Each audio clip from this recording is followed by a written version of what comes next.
ਸਤਨਾਮ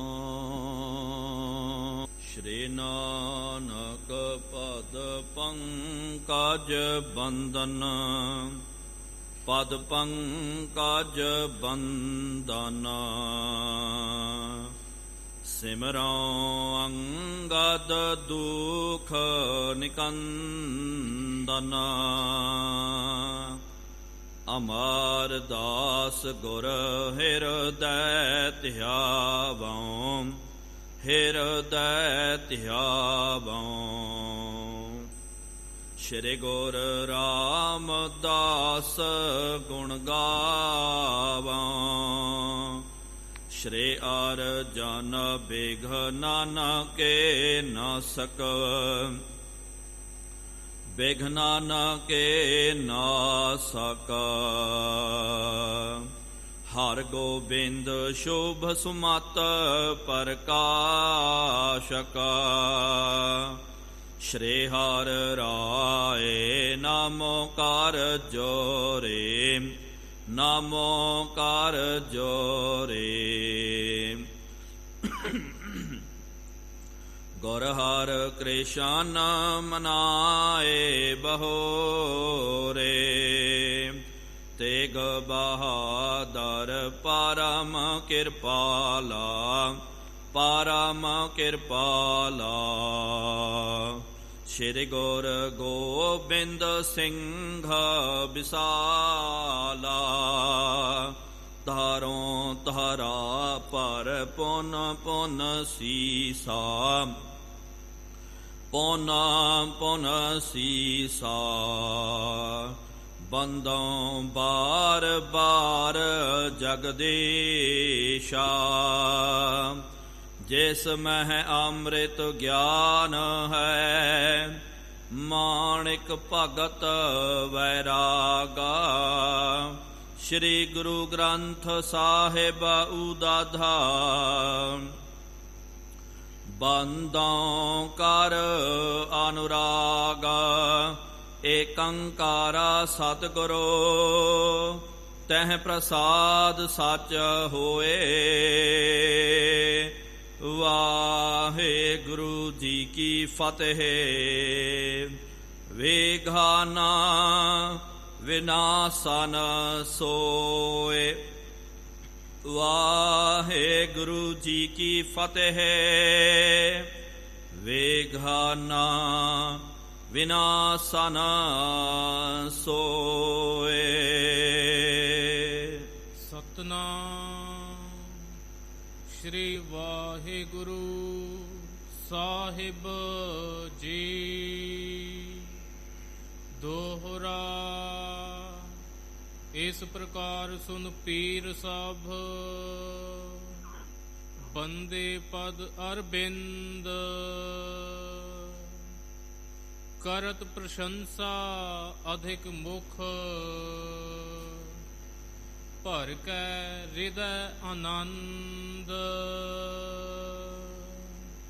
ਇਸ ਪ੍ਰਕਾਰ ਸੁਨ ਪੀਰ ਸਭ ਬੰਦੇ ਪਦ ਅਰਬਿੰਦ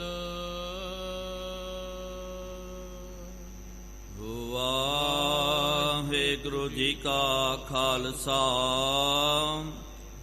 ਵਾਹਿਗੁਰੂ ਜੀ ਕੀ ਫਤਿਹ ਪਤਿਤ ਪਾਵਨ ਭਗਤ ਵਤਸਲ ਕਿਰਪਾ ਨਿਧਾਨ ਜੁਗਾਹੋ ਜੁਗ ਅਟਲ ਚਵਰ ਛਤਰ ਤਖਤ ਦੇ ਮਾਲਿਕ ਸ਼ਬਦਾ ਅਵਤਾਰ ਸ਼ਬਦ ਗੁਰੂ ਧੰਨ ਧੰਨ ਸਾਹਿਬ ਸ੍ਰੀ ਗੁਰੂ ਗ੍ਰੰਥ ਸਾਹਿਬ ਜੀਓ ਮਹਾਰਾਜ ਜਿਨ੍ਹਾਂ ਸਤਿਗੁਰੂ ਸੱਚੇ ਪਾਤਸ਼ਾਹ ਜੀ ਮਹਾਰਾਜ ਜੀਆਂ ਦੇ ਪਾਵਨ ਪਵਿੱਤਰ ਸੇਬਾਂ ਦੇ ਪਾਵ ਅਸਥਾਨ ਤਖਤ ਸੱਚਖੰਡ ਸ੍ਰੀ ਹਜ਼ੂਰ ਹਰੀ ਸਾਧ ਸੰਗਤ ਜੀਓ ਤਖਤ ਸਾਹਿਬ ਜੀ ਦੀ ਨਿਤ ਮਰਿਆਦਾ ਨਿਤਨੇਮ ਅਨੁਸਾਰ ਸ਼ਾਮਾਂ ਦੇ ਦੀਵਾਨ ਸੱਜ ਰਹੇ ਹਨ। ਸਜੇ ਹੋਏ ਪਾਵਨ ਦੀਵਾਨਾਂ ਦੇ ਵਿੱਚ ਗੁਰ ਇਤਿਹਾਸ ਦੀਆਂ ਕਥਾ ਵਿਚਾਰਾਂ ਸਰਵਣ ਕਰਨ ਦੇ ਲਈ ਆਪ ਸੰਗਤਾਂ ਹਾਜ਼ਰੀਆਂ ਭਰ ਰਹੇ ਹੋ।